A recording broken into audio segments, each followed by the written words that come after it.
Thiruvananthapuram parliament മണ്ഡലത്തിലെ LDF സ്ഥാനാർത്ഥി പന്ന്യൻ രവീന്ദ്രന്റെ മണ്ഡല പര്യടനം അരുവിപ്പുറത്ത് CPM നേതാവ് SRP ഉദ്ഘാടനം ചെയ്യുകയാണ്. വിജയൻ വായന്തോട്ടുണ്ട് കൂടുതൽ വിശദാംശങ്ങളുമായി. Vijayan, good morning. ഇന്നിപ്പോ ആസാമിലെ മുഖ്യമന്ത്രിയാണ്. ഗുഡ് മോർണിംഗ് കീർത്തി. കഴിഞ്ഞ ദിവസമാണ് പന്ന്യൻ രവീന്ദ്രൻ നാമനിർദ്ദേശ പത്രിക സമർപ്പിച്ചത്. ഇന്നിപ്പോൾ പര്യടനം തുടങ്ങുന്നു. പരിപാടി ആരംഭിച്ചു. പേമാ ഖണ്ഡു ഇപ്പോഴത്തെ മുഖ്യമന്ത്രിയാണ്.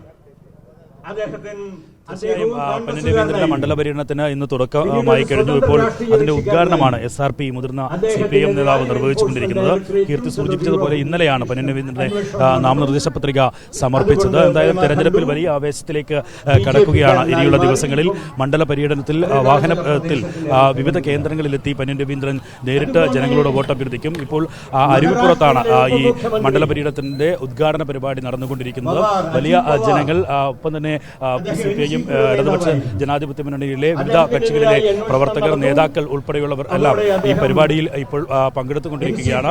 അല്പസമയത്തിനകം വാഹന പര്യടനത്തിന് തുടക്കമാകും. എന്തായാലും SRP ഈ പ്രസംഗത്തിൽ എടുത്തു പറഞ്ഞ ഏറ്റവും പ്രധാനപ്പെട്ട കാര്യം എന്ന് പറയുന്നത് ഈ പാർലമെന്റ് തെരഞ്ഞെടുപ്പ് എന്ന് പറയുന്നത് രാജ്യത്ത് തന്നെ ഏറ്റവും നിർണായകമായ തെരഞ്ഞെടുപ്പാണ്. അത് അടുത്ത തവണ ഇനി ഇങ്ങനെയൊരു പാർലമെന്റ് തെരഞ്ഞെടുപ്പ് നടക്കുമോ എന്ന കാര്യത്തിൽ തീരുമാനമെടുക്കേണ്ട തെരഞ്ഞെടുപ്പാണ്. BJP സർക്കാർ പാർലമെന്റിനെ തടവറയിൽ വെക്കുന്ന ഒരു സ്ഥിതിയായിരുന്നു കഴിഞ്ഞ 10 വർഷമായി ഉണ്ടായിരുന്നത്. MP-മാരെ പൂർണ്ണമായും പ്രതിഷേധം രേഖപ്പെടുത്തുന്നവരെയൊക്കെ സസ്പെൻഡ് ചെയ്യുന്നു പാർലമെന്റിൽ നിന്ന്.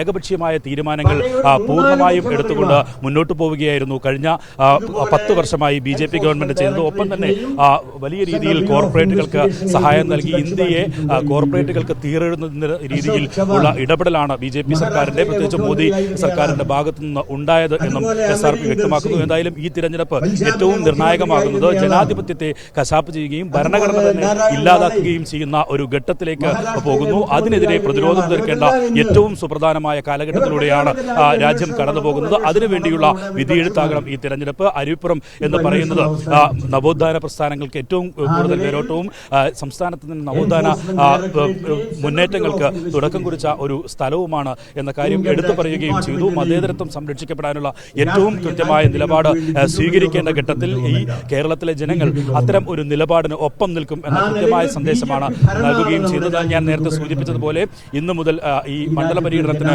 തുടക്കം കുറിച്ച് വിവിധ കേന്ദ്രങ്ങളിൽ വാഹനങ്ങളിൽ എത്തി പന്ന്യൻ രവീന്ദ്രൻ ജനങ്ങളെ നേരിട്ട് കണ്ട് വോട്ടഭ്യർത്ഥിക്കും. ഇവിടെ ഇപ്പോൾ എത്തിയിരിക്കുന്ന ഇടതുപക്ഷ മുന്നണി പ്രവർത്തകർ എല്ലാം പന്ന്യൻ രവീന്ദ്രന്റെ വിജയം ഉറപ്പിക്കാനുള്ള ഒരു തീരുമാനത്തിൽ തന്നെയാണ്. ഇന്നലെ നോമിനേഷൻ നൽകിയപ്പോൾ തന്നെ അദ്ദേഹത്തിന്റെ സാമ്പത്തിക നില ഉൾപ്പെടെ വ്യക്തമാക്കുന്ന ഒരു സ്ഥിതി ഉണ്ടായിരുന്നു. ഇതിൽ 3000 രൂപ മാത്രമാണ് അദ്ദേഹത്തിന്റെ കയ്യിൽ ഉണ്ടായിരുന്നത് എന്നുള്ളതാണ്. കോടീശ്വരന്മാരും ശതകോടീശ്വരന്മാരും മറ്റു മുന്നണി സ്ഥാനാർത്ഥികളായി വരുമ്പോൾ ഏറ്റവും സാധാരണക്കാർക്ക് ഒപ്പം നിൽക്കുന്ന ഒരു പന്ന്യൻ രവീന്ദ്രനെ വിജയിപ്പിക്കേണ്ടത് ഈ നാടിന്റെ കർത്തവ്യമാണ് എന്ന കൃത്യമായ സന്ദേശം നൽകിക്കൊണ്ട്, ഒപ്പം തന്നെ ഈ രാജ്യത്തെ ഭരണഘടന തകർക്കപ്പെടുന്ന ഒരു സാഹചര്യം ഉണ്ടാകുമ്പോൾ അതിനെതിരെ പ്രതിരോധം തീർക്കേണ്ട കൃത്യമായ സന്ദേശം നൽകുന്നു. ഒപ്പം തന്നെ രാജ്യം മതേതരത്വം തകർക്കുന്ന നിലപാടുമായി BJP മുന്നോട്ട് പോകുന്ന ഘട്ടത്തിൽ ഈ കോൺഗ്രസ് ഇതിനെതിരെ പ്രതിരോധം തീർക്കാൻ തയ്യാറായിട്ടില്ല എന്ന കാര്യവും മുഖ്യമന്ത്രി ഉൾപ്പെടെയുള്ളവർ കൃത്യമായി ജനങ്ങളിലേക്ക് എത്തിക്കുകയും ചെയ്യുന്നു. അത്തരത്തിലുള്ള ഒരു തെരഞ്ഞെടുപ്പ് പ്രചരണ രീതി, അത് ജനങ്ങളോട് തുറന്നു പറഞ്ഞുകൊണ്ടുള്ള തെരഞ്ഞെടുപ്പ് പ്രചരണ രീതിയാണ് ഇടതുപക്ഷം മുന്നോട്ട് വയ്ക്കുന്നത്. ഈ തെരഞ്ഞെടുപ്പിൽ, കഴിഞ്ഞ തെരഞ്ഞെടുപ്പിൽ രാഹുൽ ഗാന്ധി പ്രധാനമന്ത്രിയാകും എന്ന ഒരു പ്രതീക്ഷയിൽ മോദി സർക്കാരിനെ താഴെയിറക്കാൻ വേണ്ടിയായിരുന്നു UDF-ന് കേരളത്തിലെ ജനങ്ങൾ വോട്ട് ചെയ്തത്. പക്ഷേ അതുണ്ടായില്ല. ഇവിടെ നിന്ന് പോയ ഒരു MP-മാർക്കും ജനങ്ങളോട് നീതി പുലർത്താൻ കഴിഞ്ഞില്ല എന്ന കാര്യം കൃത്യമായി ജനങ്ങളോട് എടുത്തു പറഞ്ഞുകൊണ്ടുള്ള തെരഞ്ഞെടുപ്പ് പ്രചരണ രീതിയിലേക്ക് LDF കടക്കുന്നു. ഒപ്പം തന്നെ NDA സ്ഥാനാർത്ഥികൾ ഈ രാജ്യത്ത് ഇനി ആരെങ്കിലും ജയിച്ചു വന്നാൽ അത് കേരളത്തിന് തന്നെ മതേതരത്വം തകർക്കുന്ന നിലയിലേക്ക് ഈ രാജ്യം, സംസ്ഥാനം മാറുമെന്ന കാര്യവും ജനങ്ങളോട് വിശദീകരിച്ചുകൊണ്ടുള്ള തെരഞ്ഞെടുപ്പ് പ്രചാരണ രീതി തന്നെയാണ് ഇടതുപക്ഷം പിന്തുടരുന്നത്.